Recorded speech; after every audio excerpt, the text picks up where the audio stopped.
Islamic ভবিষ্যৎবাণী অনুযায়ী এই পৃথিবীর আয়ু নাকি আর মাত্র ৫৫ বছর বাকি। কথাটা শুনলে বেশ অবাক লাগে, তাই না? তো আজ আমরা ঠিক এই চমকপ্রদ গণনাটা নিয়েই কথা বলবো। দেখব কিভাবে এই সিদ্ধান্তে পৌঁছানো হলো। এখন মনে প্রশ্ন আসতেই পারে, তাই না, যে ধর্মগ্রন্থের মতো একটা বিষয় থেকে কিভাবে এত নিখুঁত একটা সংখ্যা, মানে ঠিক ৫৫ বছর বের করা সম্ভব। চলুন এই হিসেবের পেছনে কি কি যুক্তি আছে সেগুলো এক এক করে দেখা যাক। তো আজকের আলোচনায় আমরা ঠিক কি দেখব? প্রথমে তো মূল দাবিটা শুনব, তারপর দেখব হাদিস আর কোরআনের কোন কোন প্রমাণের ওপর ভিত্তি করে এটা বলা হচ্ছে, আর একদম শেষে বোঝার চেষ্টা করব এই গণনার আসল উদ্দেশ্যটা কি। আচ্ছা, তাহলে আর দেরি না করে শুরু করা যাক। প্রথম প্রশ্ন, এই যে ৫৫ বছরের কাউন্টডাউনের কথা বলা হচ্ছে, এই ধারণাটা আসলে কি? দেখুন, এই গণনার শেষ কথাটা খুবই পরিষ্কার আর কিছুটা ভয়ঙ্করও বটে। বলা হচ্ছে এই পৃথিবীর জীবনকাল আর মাত্র ৫৫ বছর। কিন্তু আসল প্রশ্ন হল, কিভাবে ঠিক এই সংখ্যাটায় আসা গেল? এই পুরো হিসাব নিকাশের গোড়াটা কিন্তু হাদিসে, মানে নবী মুহাম্মদ সাল্লাল্লাহু আলাইহি ওয়াসাল্লামের কথা ও কাজের যে সংকলন, সেখান থেকেই এর শুরু। চলুন দেখা যাক সেই প্রমাণটা ঠিক কী। এই হাদিসটাই কিন্তু পুরো গণনার মূল ভিত্তি। এখানে দেখুন কি বলা হচ্ছে। পৃথিবীর মোট বয়সকে তুলনা করা হয়েছে ৭ দিনের সাথে। আর প্রত্যেকটা দিন মানে হল ১,০০০ বছর। আর সবচেয়ে গুরুত্বপূর্ণ যে অংশটা, সেটা হল নবী সাল্লাল্লাহু আলাইহি সাল্লাম বলছেন যে তিনি এসেছেন একদম শেষ সময়ে। তাহলে হিসাবটা কি দাঁড়ালো? সোজা, তাই না?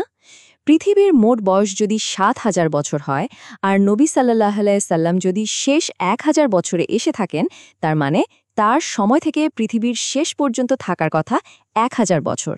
কিন্তু গল্পটা এখানেই শেষ হচ্ছে না। এর পরের যে প্রমাণটা আসছে সেটা আগের ওই ১,০০০ বছরের সময়টাকে আরও একটু বাড়িয়ে দেয়। আরেকটা হাদিসে বলা হচ্ছে নবীর উম্মত, মানে তার অনুসারীদের অতিরিক্ত আধা বেলা বা অর্ধ দিবস সময় দেয়া হবে। তো যখন জিজ্ঞেস করা হলো যে এই অর্ধ দিবস মানে কি, তখন তিনি পরিষ্কার করে দেন যে এর মানে হলো আরও ৫০০ বছর। তো এবার খুব সহজ একটা অঙ্ক। আগের হাদিস থেকে আমরা পেয়েছিলাম ১,০০০ বছর, আর এ হাদিস থেকে পেলাম আরও ৫০০ বছর। তাহলে মোট সময়টা কত হলো? ঠিক ধরেছেন, ১৫০০ বছর। তার মানে এই ব্যাখ্যা অনুযায়ী নবীর উম্মতের জন্য মোট সময় বরাদ্দ করা হয়েছে ১৫০০ বছর। এই সংখ্যাটা কিন্তু আমাদের শেষ হিসাবের জন্য খুবই জরুরি, মনে রাখবেন।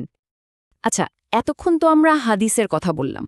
এবার কিন্তু এই ব্যাখ্যার সমর্থকরা একদম অন্য একটা দিকে যাচ্ছেন। তারা কোরআনের সংখ্যাতত্ত্ব বা নিউমেরোলজি ব্যবহার করে একটা প্যারালাল যুক্তি দেখাচ্ছেন, আর তাদের দাবি এই নতুন হিসাবটাও নাকি আগের হিসাবকেই সাপোর্ট করে।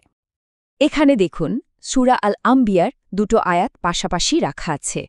একটা আয়াতে মহাবিশ্ব তৈরির কথা বলা হচ্ছে আর অন্যটাতে এর ধ্বংসের কথা। এখানে যে পদ্ধতিটা ব্যবহার করা হয়েছে সেটা কিন্তু বেশ ইন্টারেস্টিং। বলা হচ্ছে এই সৃষ্টি আর ধ্বংস, এই দুই আয়াতের মাঝখানে যতগুলো আয়াত আছে তার প্রত্যেকটা আয়াত নাকি ১০০ বছরের সমান। এখন এই নিয়মের ভিত্তি কি সেটা পরিষ্কার না, কিন্তু চলুন আমরা শুধু তাদের যুক্তিটা কি সেটা দেখে যাই। হিসাবটা খুবই সোজা। আয়াত নম্বর ১০৪ থেকে আয়াত নম্বর ৩০ বাদ দিলে মাঝে আয়াত থাকে ৭৫টা। আর এরপরেই আসে চমকটা। ৭৫টা আয়াতকে যদি ১০০ বছর দিয়ে গুণ করা হয়, তাহলে ফল আসে ৭,৫০০ বছর। দেখুন, এই সংখ্যাটা কিন্তু হাদিসের হিসাবের, মানে ৭,০০০ আর ৫০০ মিলিয়ে সাথে একদম মিলে যাচ্ছে। আর এ কারণেই এটাকে একটা বেশ শক্ত প্রমাণ হিসাবে দেখানো হয়। তো এতক্ষণ আমরা যা যা দেখলাম, এবার সেগুলোকে এক জায়গায় করে ফাইনাল ক্যালকুলেশনে যাওয়ার পালা, যেখান থেকে আমরা সেই ৫৫ বছরের সংখ্যাটা পাব। শেষ হিসাবটা করার জন্য আমাদের দুটো জিনিস লাগবে। প্রথমটা হলো হাদিস অনুযায়ী নবীর উম্মতের জন্য মোট সময় বরাদ্দ আছে ১৫০০ বছর, আর দ্বিতীয়টা হলো যে সময়ে এই হিসাবটা করা হয়েছিল তখনকার হিজরি সন ছিল ১৪৪৫। এবার সমীকরণটা একদম সহজ। মোট সময় ১৫০০ বছর থেকে তখনকার বর্তমান হিজরি সন অর্থাৎ ১৪৪৫ বাদ দিতে হবে। আর ফলাফল ৫৫। এই ব্যাখ্যার একদম চূড়ান্ত ফল হল এই সংখ্যাটা। কিন্তু এই ৫৫ সংখ্যাটায় পৌঁছানোর পরেও যারা এই ব্যাখ্যাটা দিয়েছেন তারা নিজেরাই খুব গুরুত্বপূর্ণ একটা কথা বলেন। তাদের মতে এই ৫৫ বছরের হিসাবটা আসলে কোনো তারিখ ঠিক করে দেওয়ার জন্য না, এর পেছনে একটা গভীর আধ্যাত্মিক উদ্দেশ্য আছে। তাহলে মূল কথাটা কি দাঁড়ালো?